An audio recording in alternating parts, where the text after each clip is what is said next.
My name's Greg. I'm an addict. And I'm a real person, too.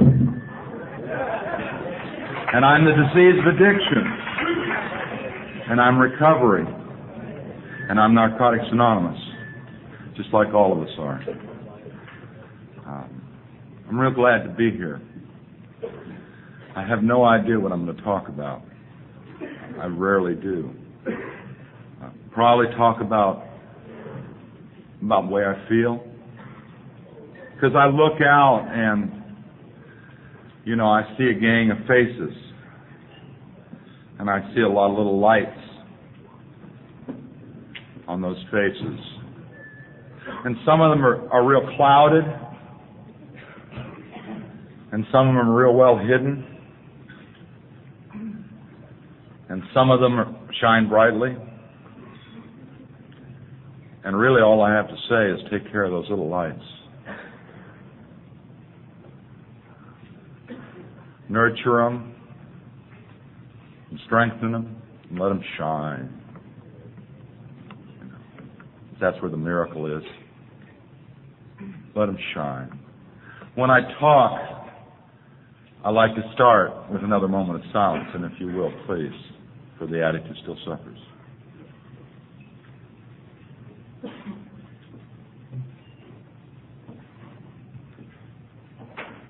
Thank you, God.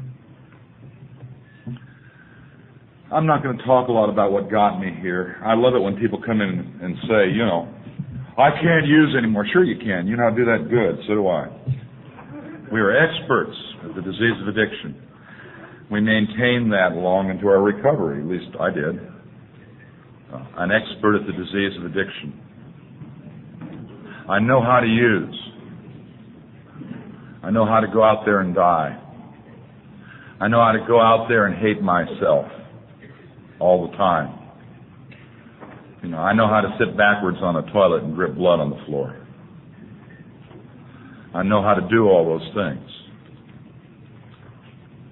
But that's not what we're here for, is it? I'm not here for that. It's kind of like when we're doing the steps and traditions and reading, I get a funny feeling when I hear people try to turn them into the midnight movies. I get an itch. And somehow that doesn't sit right with me. But I love you. And I know we identify on different levels. When I came to Narcotics Anonymous, there were perhaps 1/10 of you. NA was like 200 people. And maybe 20 meetings in the world. Part of my great joy is watching NA grow. You want me to put this up? I can put it up. Anything else?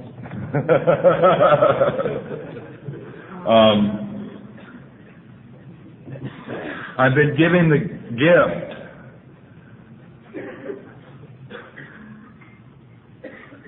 of seeing your lights light up and seeing life come back in your eyes.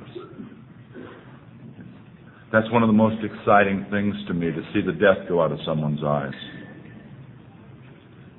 Because I know it was in mine. I cherish you. I cherish you.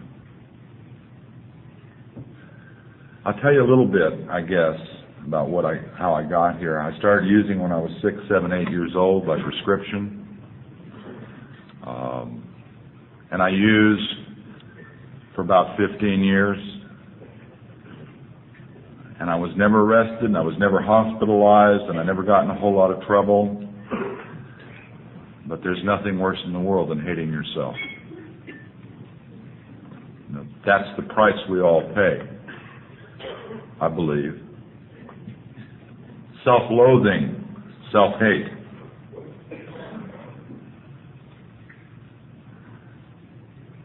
And I don't have to be that way anymore. I don't have to hate myself today. And that's a miracle. That's a miracle. I was 23 years old,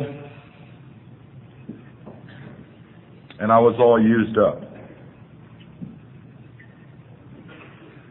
I'd done everything twice like any good addict just to make sure,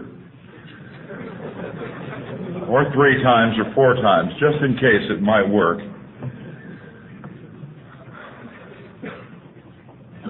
And I was all used up. I was ready to die. I've been praying for death, or at least, God, please don't let me wake up, for a while. A lot of things happened in the year or 2 before I got here that I think drove me to seek help. One of them was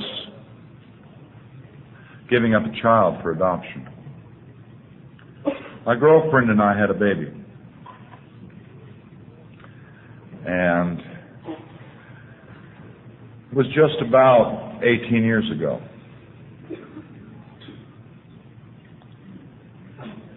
And we talked because I really wanted that child. But I couldn't promise to be there to help raise that child. I couldn't promise to be there in 6 months because the way I was living said I wouldn't be. Or the way I was dying said I wouldn't be. And my grandmother died. She was an addict too. She took too many Reds one night, slipped and fell and scalded to death in the shower. Death by addiction. It's listed a lot of ways, isn't it? It's listed by asphyxiation, choking on your own puke. It's listed by burning, scalding to death in the shower. It's listed by traffic accident. It's listed so many ways, but never death by addiction. And maybe someday we'll start recognizing death by addiction. Because we know what it's like. I tried getting married. Oh, by the way, that woman who I had a baby with we got married shortly thereafter, and we're still married.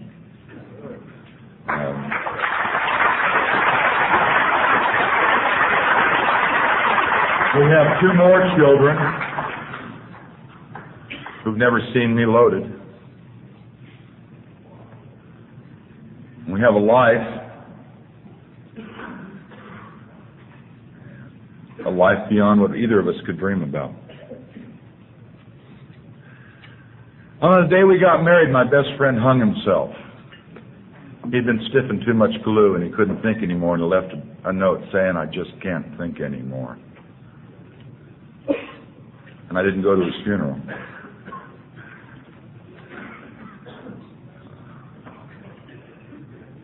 I mean, that's the sort of thing that got me here.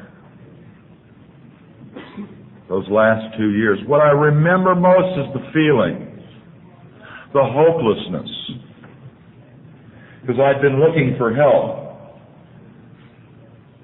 And one thing that I know is that in 1970 there was no place for an addict to go. There was no help.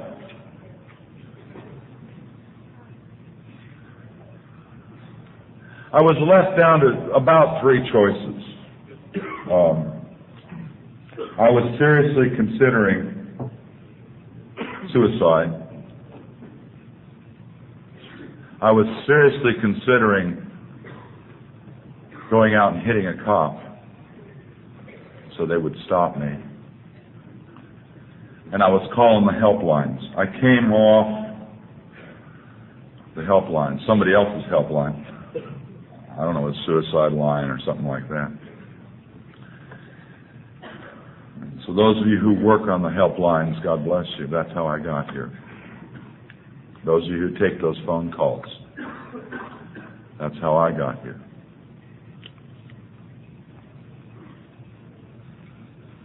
I finally reached someone and said, "Are you eligible for Narcotics Anonymous?" I said, "I don't know. What do you have to be?" And said, "Well, we don't know either, but here's this phone number, so call it."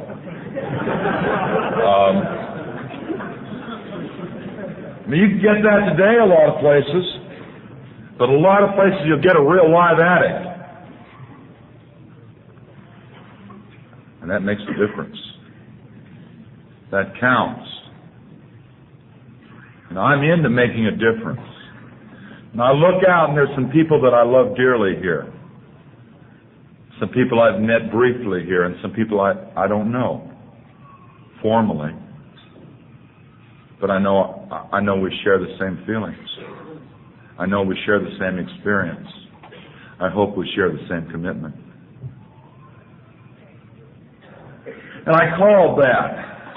And the first question the person asked me, do you have a car? There were not a lot of cars in Narcotics Anonymous.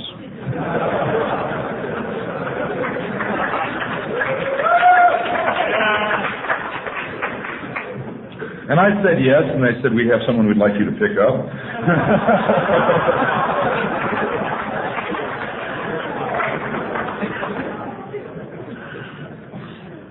And no one came to get me. The guy just said, of course I wasn't real honest with him, you mind you. I told him, I might have a little problem.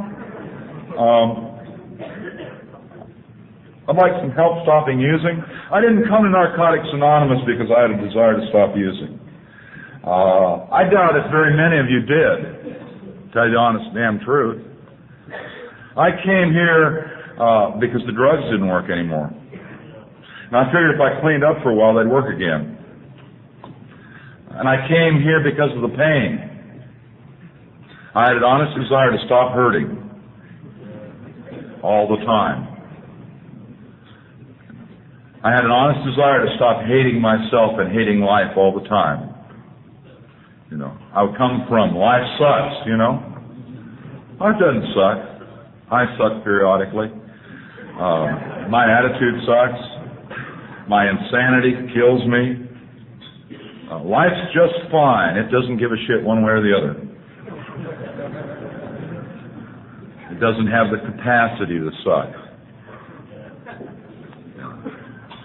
I learned that here. Isn't that wild? I thought I was being picked on by God and by society and by everybody else, and they don't give a shit about me. They don't care for me to hurt. My God cares about me. But reality isn't there for Greg. I'm not so special that I should be singled out for pain and misery. I'm just an empty-headed guy. I don't want to hurt anymore. This sucks. It's amazing how easy it is when we first come around. Most of us find it easy to do what we're told when we first come around, when you've got a whole lot to lose. It isn't until a little while down the road where we've gotten a little healthy and, accumulated some stuff and got some prestige, maybe have a job again, that we start worried about having something to do, and it's difficult to surrender. It was much easier for me to surrender my first week than it was at 2 years. 2 years, it kicked my ass.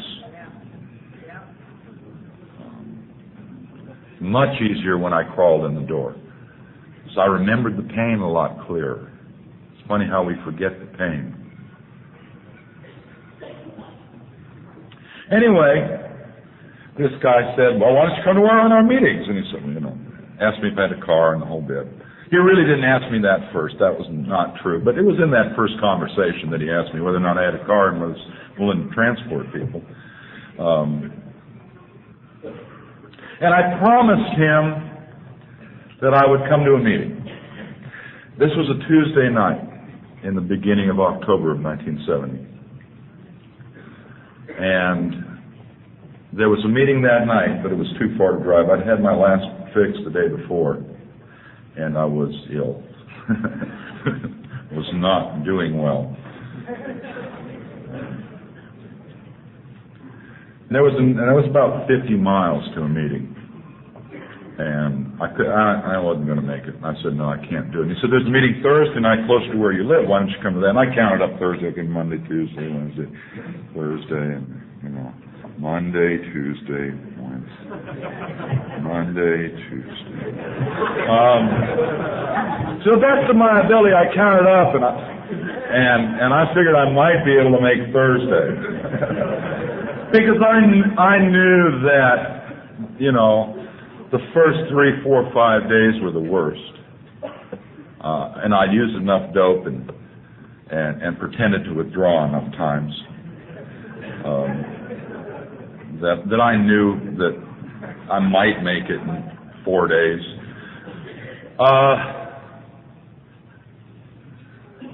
And I promised, which is real interesting because I'm a promiser. I don't know about you guys, but I will promise you anything. I am a wonderful promiser. Wonderful, wonderful, wonderful, wonderful. Promise. My best game was, I know I was wrong. I'm sorry. It's just terrible. I promise I'll never do that again. I really take responsibility. I do what I damn please. My son does it to me today. It drives me crazy. How can you come down on him when he admits he's wrong? It's a good stick, man. He comes by it honestly. As a parent, I see it a little differently, but it's a great manipulation. I was a great promiser. I promised myself many, many, many times in that last 2 years that I wasn't going to do this anymore. Those times, man, y'all have it. It's different for each of us, maybe. But remember that time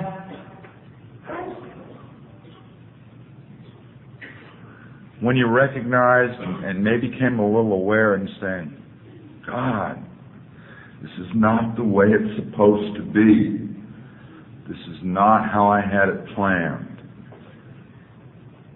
What am I doing here? This is not the way it was supposed to be. See, because I was a crusader, I thought I found my answer in drugs. The lesson of my childhood was that if you take something, you either are, feel, or act better, and it was a lie. I lived on misinformation most of my life till I got here. That lesson that the doctors taught me and my parents taught me was a lie. Came from misinformed people. When I take something, I'm not better. I don't feel better and I don't act better. I die. I hate myself. I destroy everything I care about. And most of all, I destroy myself. See, but I didn't know that. Now, I look back at my life and, I've done some shitty things. You got to be an asshole to get here. I was talking to Kathleen Friday. And, no, we weren't talking about assholes. And we're talking about getting up, and I just say, the worst thing that can happen is I can come out here and make a complete fool of myself. And by identifying as an AA member, you already know that. That's the prerequisite. When I come out here and say, my name's Greg and I'm an addict, you know I'm a fuck-up.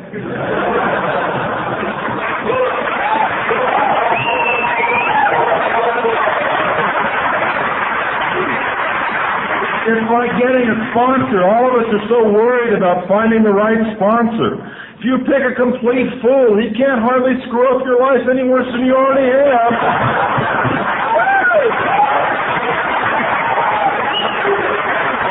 At least he's not prejudiced. I'm prejudiced about my life. Everything I think filters through this insanity. If it's about you, I'll get 2 plus 2 equals 4. If it's about me, I'll get 2 plus 2 equals 6,283. Every time. They told me when I came around that 90% of what goes through my head is bullshit. I figure you get 1% a year. Here's 17 years down the road, 73% of what goes through my head is bullshit. That's good.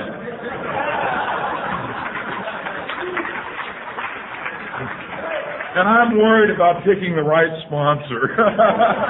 God. Where do we come from? Worry about, the third step, making a decision to turn our will and our lives over to the care of God. I mean, how good did you do? If there ain't nothing there and it's just chance, it can't be no worse. Those are some of the things I thought about. And yet I worried about this. I have to find just the right. Yeah, right. Since when was I such a perfectionist? All I ever wanted that was perfect was I wanted the dope that would kill me. Please sell me an overdose. I wanted the best dope out there, didn't you? I didn't want the bunk. I wanted the good stuff. I wanted the one that put me under. And then I would get as close as I could. I went to that first meeting. And I got all dressed up. I bathed. That was amazing. I hurt too. I didn't bathe much my last few years. In the 60s, in the mid-60s, I did a lot of acid. And ever since that, water hurt me.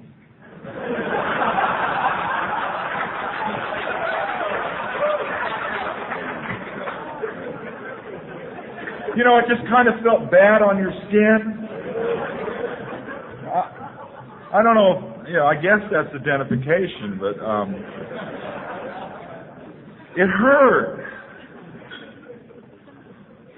But I bathed for that first meeting, and I spent most of the afternoon getting ready.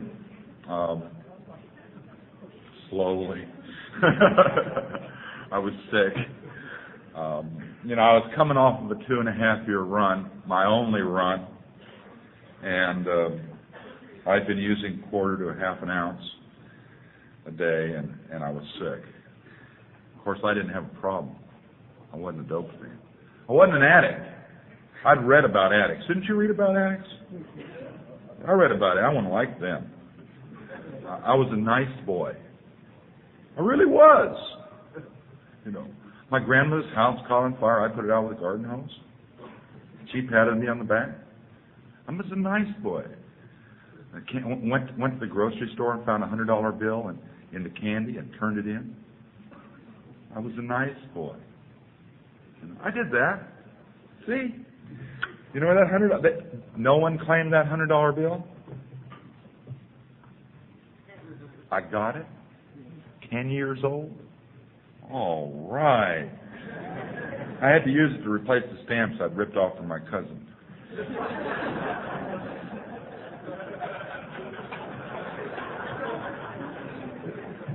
Isn't that what it's like? That's where I come from. Now I look back and you know what? All I ever wanted was to be okay. I used to make this thing about, I want to feel good. I don't want to feel good. I want to feel okay. Just wanted to be okay. Just wanted to be a real person. Just wanted not to hurt all the time. And you gave it to me. Free. Here, don't hurt anymore. You told me if I was hurting all the time, I was doing something wrong. And I believed you, and I honestly believe that recovery is not painful. And I like to say this whenever I talk.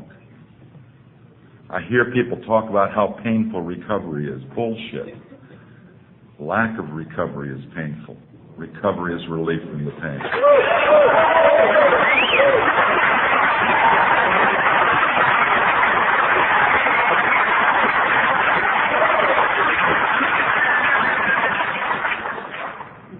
I only heard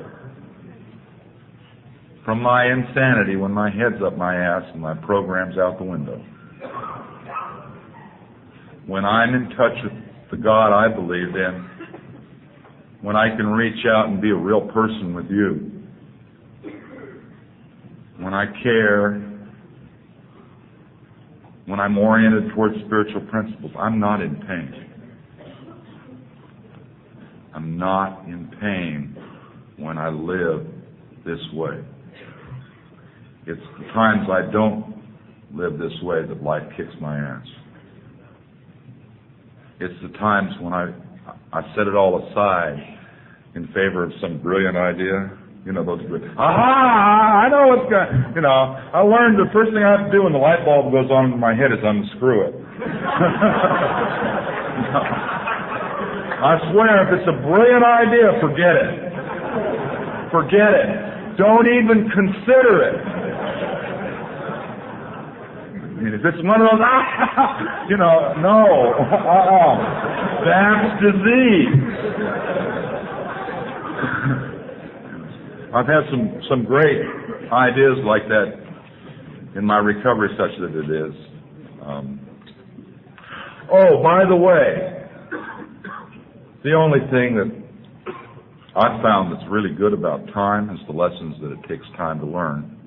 And if you've read the basic text, you had more than I do. I did it 10 years. You know, and that's wonderful. I want you guys to do so good with this program. I want you to become the most spiritual, perfect beings you can. And learn this way of life, because my ass depends on it. Because I come to you when I'm hurting. I'm come to you when I can't. You know, I said, people say, "Well, you don't like the way you talk," and I said, "If I can just remember that shit, everything will be okay." There are times when I can't remember this shit, and I need to come to you, and I want you to know it, so you can tell me. My life depends on it. I'm here today for the same reason that I walked in the door. I can't make it on my own. Left to my own devices, I will destroy myself. Left to my own will, I'll not only destroy myself, but I'll destroy everything around me and everything I love. And I don't want to do that anymore. I lived that way too long.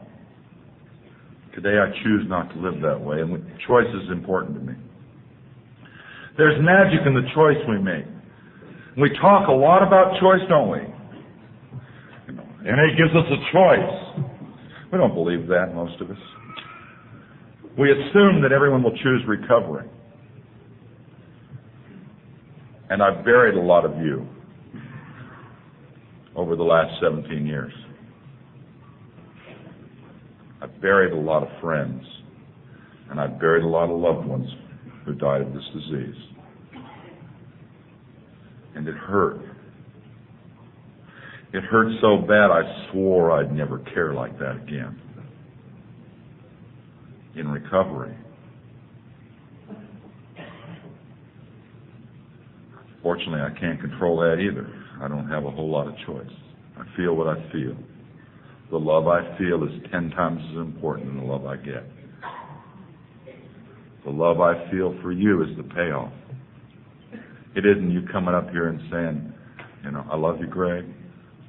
Because I can't feel that. I can a little bit.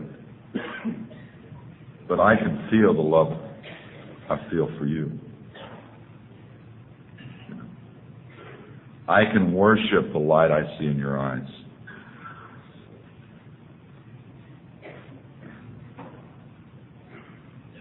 I can respect the God in you.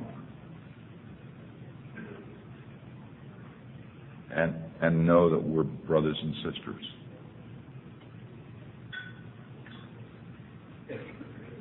That's real for me. Those feelings fill me at times to the point where I leak out all over the place.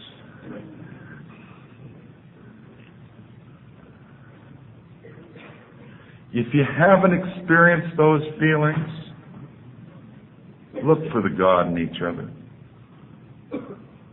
Listen to the newcomer. God works through us. Works through every single one of us.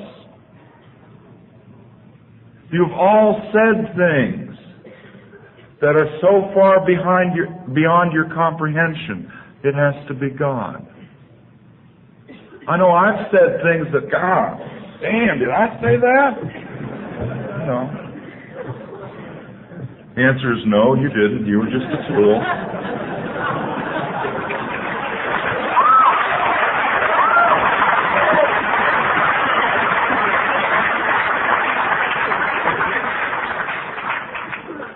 You ever found yourself in a meeting? I know you found yourself in a meeting after you've shared saying, God, I'm so full of shit. But have you ever sat in a meeting and said, God, damn, did I say that? That's God working through you. And look what we do to each other. If I judge you and put you down and separate myself from you by violating your anonymity, who am I separating myself from? I believe I'm separating myself from God. If I push you away, I believe I'm pushing God away. If I'm too busy for you, I believe I'm too busy for God.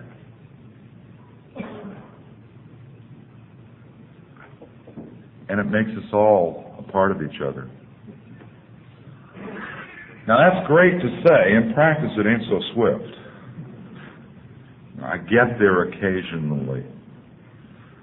I feel we are all one occasionally. And that's good shit. That's better than dope. That's even better than the greatest rush in the world. You know what the greatest rush in the world is? It's a pee when you really got to go.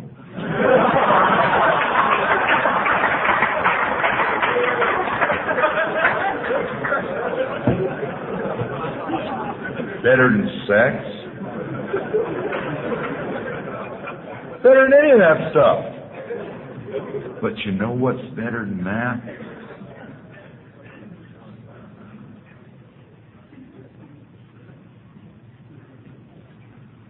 Being really with you. Being really with another human being and touching souls and hearts and spirits. If you haven't experienced that yourself, please stop pushing it away. Please stop hiding it from it. You can find it all over this room, and in rooms like this all over the country. You can find it in many, many people. Love and respect each other. Stop running away. If you don't want your life to be the way it was, stop living the way you lived. If you want your life to be about recovery, live a life that's about recovery. If you don't want to feel like you're in hell all the time, stop raising it.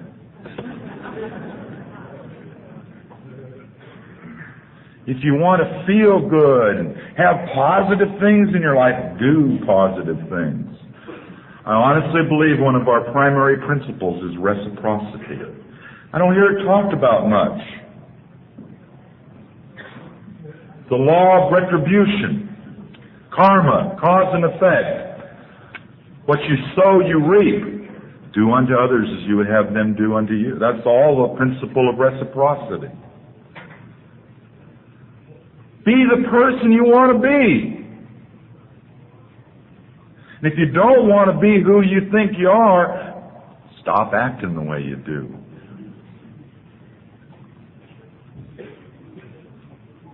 My job as a human being, I believe, is very, very simple. I'm supposed to be the best Greg I can be. I'm supposed to follow a spiritual path,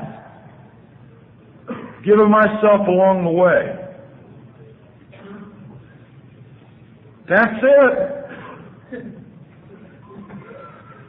That's all I got to do.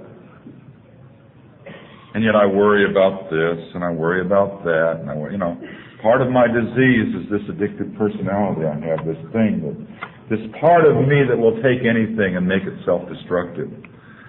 Where I focus, tunnel vision, Most of everyone in this room has been the best at something, even if it's at being the worst. But most of those have been the best at something. Been the best dancer among your group. Been the best skateboard rider. Had the best baseball card collection. That's our obsessiveness coming out. I mean, we'll get fixed. Addict report card. F, F, F, F. An A. The A is in Greek mythology or something weird,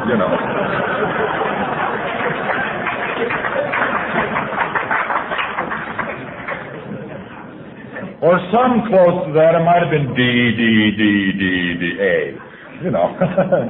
Might have been C, C, C, D, D, D, A. It's close.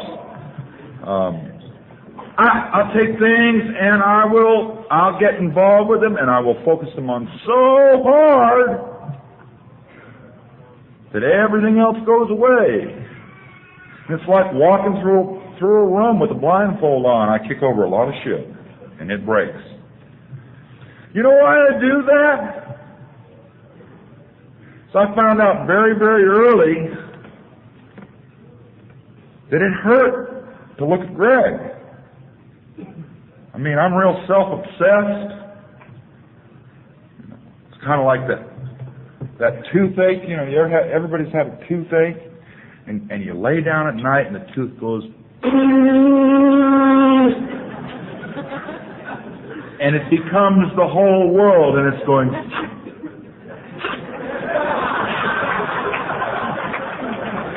That's all there is. That's the way my head works. I latch on to something, and it goes, and it becomes my world, and everything else goes to shit. I'm real self-obsessed. And I found out, and I also hate myself, right?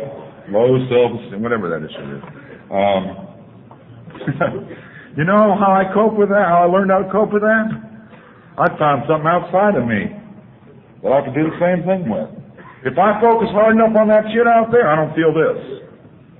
And then I found the drugs, and they work good. They work real good. Unfortunately, I got stuck in the drugs, in a vicious cycle.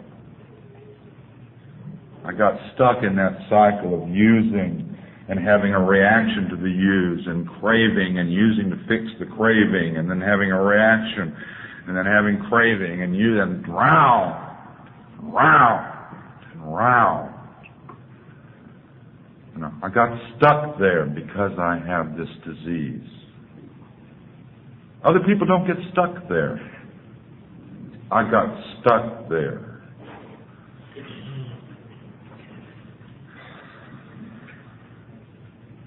And that's because I'm an addict. And it kept going round and round and round and round and round a long time after I got here.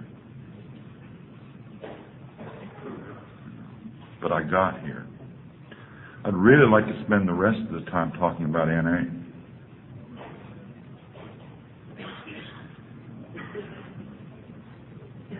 My greatest joys and my greatest pain focuses around NA. When I first got up here, I said I am Narcotics Anonymous, and I am. And one of the miracles is that spiritual principles aren't vulnerable. NA lives in here. And as long as I believe it, as long as I keep the faith, NA is going to be okay. And I know as long as you keep the faith, NA is going to be okay and live. Spiritual principles are not vulnerable. I get lost in the turmoil periodically. I get lost in the personalities periodically. I get lost in the shit periodically. But it helps me when I remember that NA is safe, because it really lives in us. NA is not an external. NA is not something I go to. It ain't a place. It ain't a person. It ain't a thing. It's inside. Just like recovery isn't out there. There's no recovery out there. Recovery is in here. And it's in each of you. We've been looking in the wrong places all our lives. We've been looking for that magic. I look for that magic, that person, place, or thing that make everything okay. Fix me. But it's in here. And I was looking out there. I've honestly come to believe that there is absolutely nothing external about the first step. That powerlessness and unmanageability live in here. They don't live out there. They live in here. And they kick my ass from within. Not from without. Maybe the symptoms are from without. But the price I pay is within. It's kind of like, when something comes down. Let's say I'm driving along the freeway and someone cuts me off.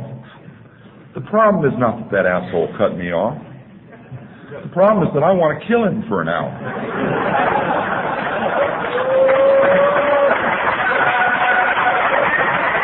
And I get so caught up in that wanting to kill him for an hour that I miss my off-ramp and I'm late to work and, and my life goes to shit. It's not the external thing. It's my reaction to those external things. It's one of the things I disagree with in our basic text. I think we misplaced the emphasis when we said we're powerless over people, places, and things. It's true, we are, but it's my reaction to those people, places, and things that destroys me, that really creates pain for me. It's not them. It's not the drugs. It's not the situation. It's not the lousy place. It's not having a flat tire. It's me hating me. It's me hating me. It's me destroying me. It's not those outside things that kick my ass. It's me. I am the problem. And I love that saying, if I am not the problem, there is no solution. I believe it. Those outside things are real, but my attitude depends a lot on how I respond to them. And sometimes my attitudes are really mixed. I had this thing that I heard about when I first came around. This is one of the things that really helped me identify with Narcotics Anonymous. See, because some of you got up in meetings and said some things that I'd never told anybody. And one of the things I heard early on, I heard someone say, I felt both inferior and superior at the same time. And I didn't know you could have contradicting feelings. I didn't know it was okay. My grandmother died. When she scalded to death, part of me was real sad. And part of me was glad that she was gone. And I hated myself because I wasn't supposed to feel that way. I remember 5 years. I was going crazy, and you're not supposed to feel that way with 5 years clean, Greg. Who the hell gave me the right to decide how it's supposed to feel? It's what I do with those feelings that I have some choice about. I can feel not all right and destroy myself because of it. I can feel not all right, and I can reach out to you, and things turn out just fine.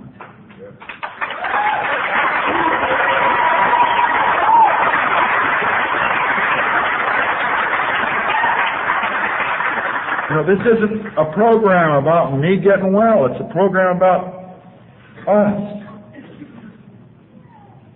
Because I can't do it alone.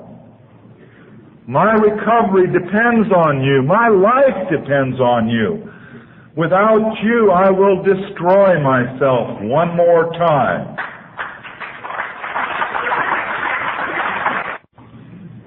A lot of things happened, and I went through a very difficult time in my recovery. There were some events, I just described one of them. Greg, you're not supposed to feel this way, right? Another thing that happened, coincidence. I was moving. I have a reputation for moving a lot. I've lived in 3 towns in 17 years. Okay? And I was packing up the bathroom. And off the top shelf of the medicine cabinet, out fell this electric razor case, split open, and there was a set of works and the whole bit. And it felt just like someone hit me in the stomach with a baseball bat. It terrified me because I had no idea it was there. I'd put it there. But in the zest of recovery, you know, in that, all right, that we get when we first come around, you know, I forgot. And I hadn't been reminded of it down the road when, you know, we go through a lot of stuff. And I talk about some of the thresholds of recovery sometimes, and I go through the 6 months, and I don't want to do that today. But at 5 years, I found myself utterly destroyed because the program quit working. It didn't work anymore to read the steps. It didn't work anymore to smile when I felt like shit. It didn't work anymore to talk good stuff in meetings, you know, go in there and impress people. And I found myself saying this God shit that everybody's talking about, it better be for real or I'm fucked.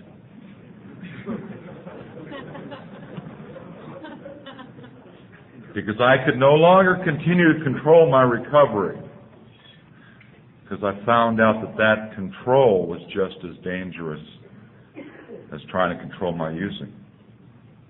I found out that my life had become unmanageable.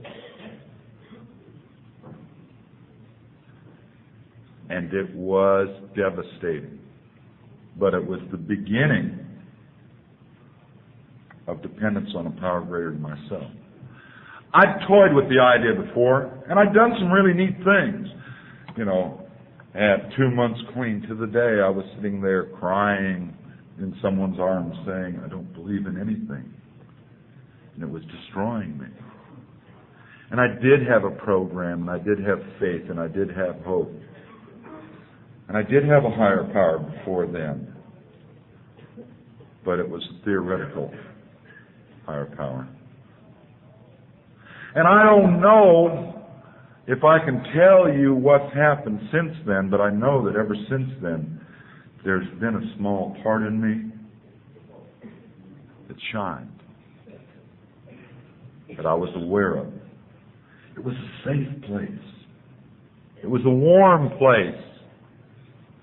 It was a place that I could go to and touch God. I believe that every recovery is based on divine intervention. I don't believe that any of us get clean because of circumstance or because of our will. I believe that every recovery is based on divine intervention. And you're all here, and I'm here because some power greater than ourselves had the grace to let us live.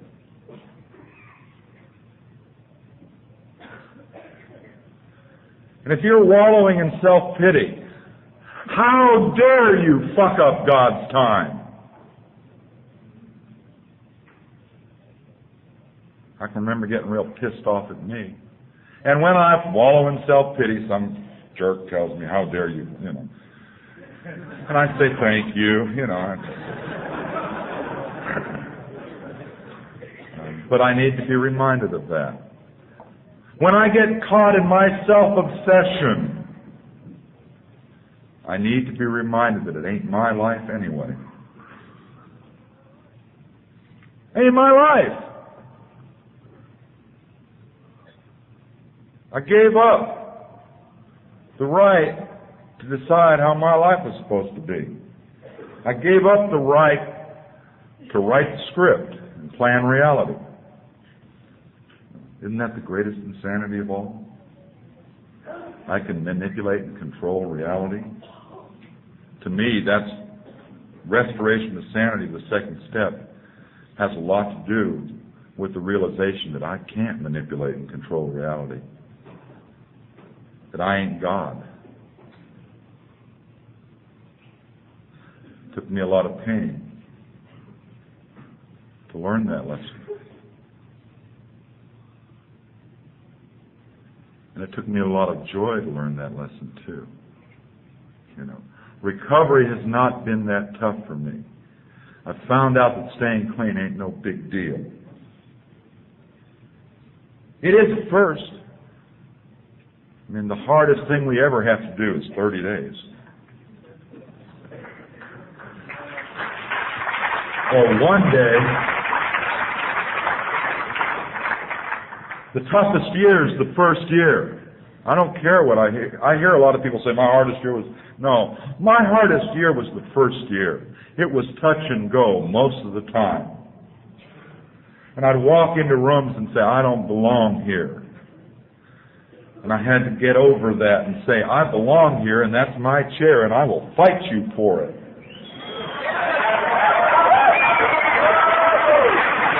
I had to get over being different. I had to get over being separate. And I've had to get over it many times. Every time I come to a convention, I have to get over being separate. I don't know about you, but it takes me a while to adjust to being with this many people.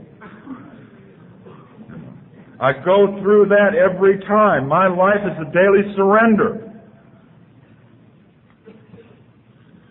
Or 10 or 20 or 30 or 40 or 50 or 60. And sometimes none, because I'm in control, and watch out, because it's coming. The God I believe in hits me upside the head real good, saying, you ain't controlled, chump! Okay. But I don't learn real good. I keep trying, and he keeps hitting me upside the head. I spent New Year's hour with some friends in meditation. And I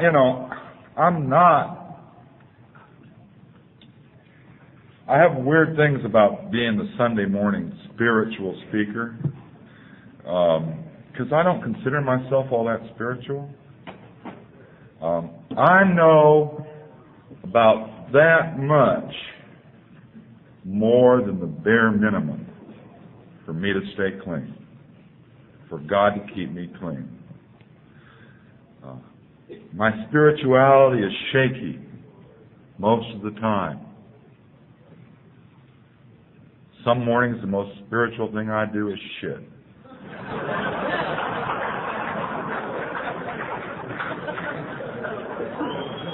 There are other times, though, where I feel real in touch with the God I believe is running my life. I felt that last night. A group of us, A few of us got together in a room and shared. And I found over a lot of conventions. My first convention was the First World Convention in 1971. And I've been to a number since. And I get it in the halls. And I get it in the rooms. And I ain't here to fuck around. And I'm not here to see what I can get from you.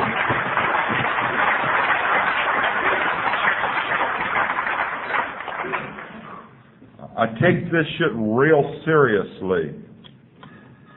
I really do. I also give you a right to be here for what you're here for. Whatever that is. Because you'll get what you're here for. One way or another, yeah. You will.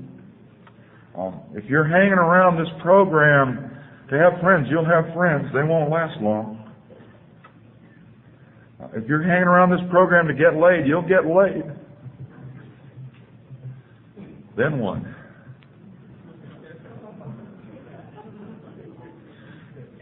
If you're hanging around this program to get attention, you'll have all the attention you can stand. Then what? I don't believe you have to work the steps to stay clean. I honestly don't believe you have to work the steps to stay clean.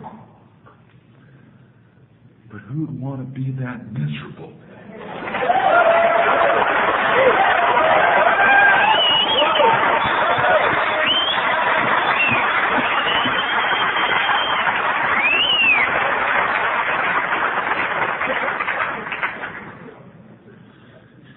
There's only one thing worse than a clean addict without a program.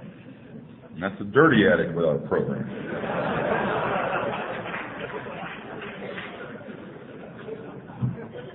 I know, I tried both. My early years were substitution. That didn't work. I tried, food, sex, reading, collections, cars, jobs, prestige, money, property. I tried it. Don't work. You don't have to try it. I know you will.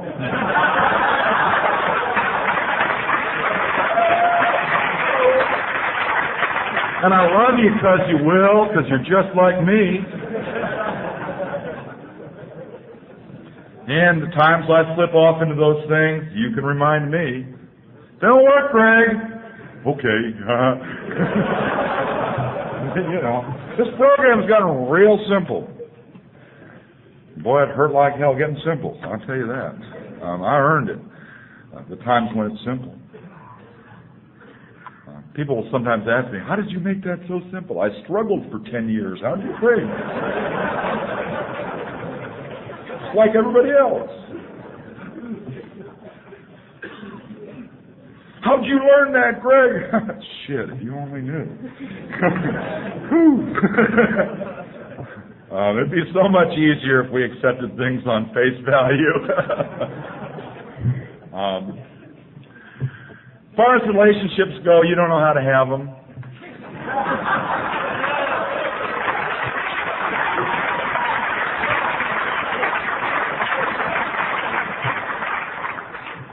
Now you'll try, but it'll hurt like hell. My suggestion is to learn how to have them before you go for it. Get a sponsor, work the steps, get a God, learn how to be honest. Do that first.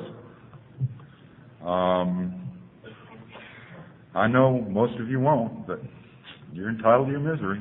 That's how I learned. Misery's been a great teacher, folks. It's had to teach me that I ain't nothing special. It's had to teach me that I'm not in charge.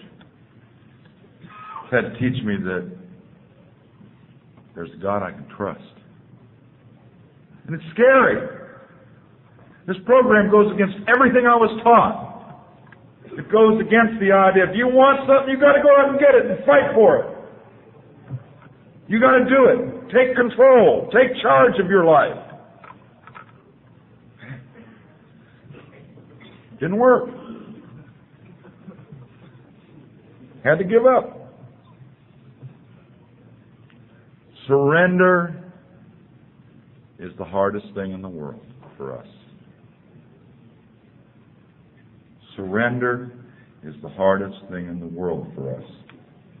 I said that twice because you might not have heard it the first time. God, I didn't hear it for years.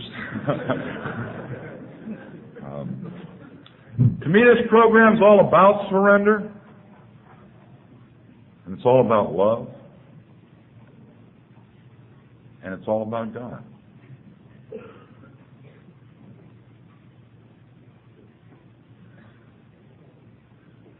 We are the most wonderful people in the world.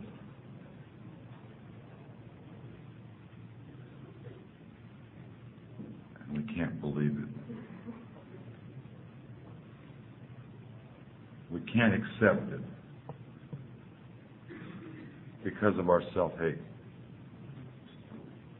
We are the most wonderful people in the world because we're together. Addicts.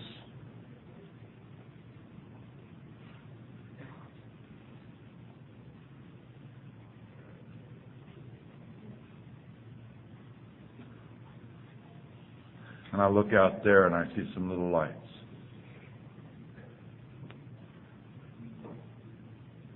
And I love your light.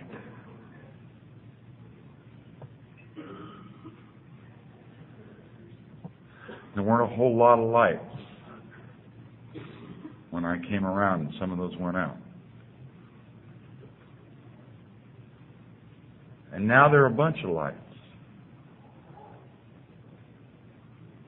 And there are going to be a bunch more lights if you care enough, if I care enough. If I care enough to be honest, if I care enough to be open, if I care enough to risk your rejection or your acceptance.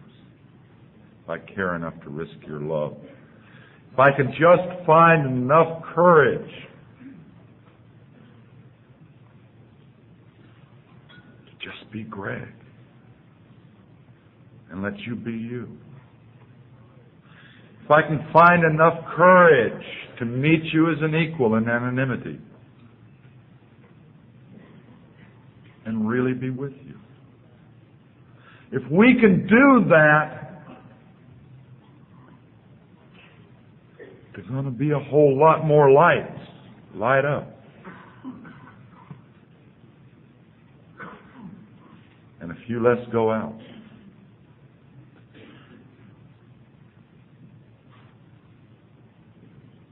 You are my higher power, and I love you.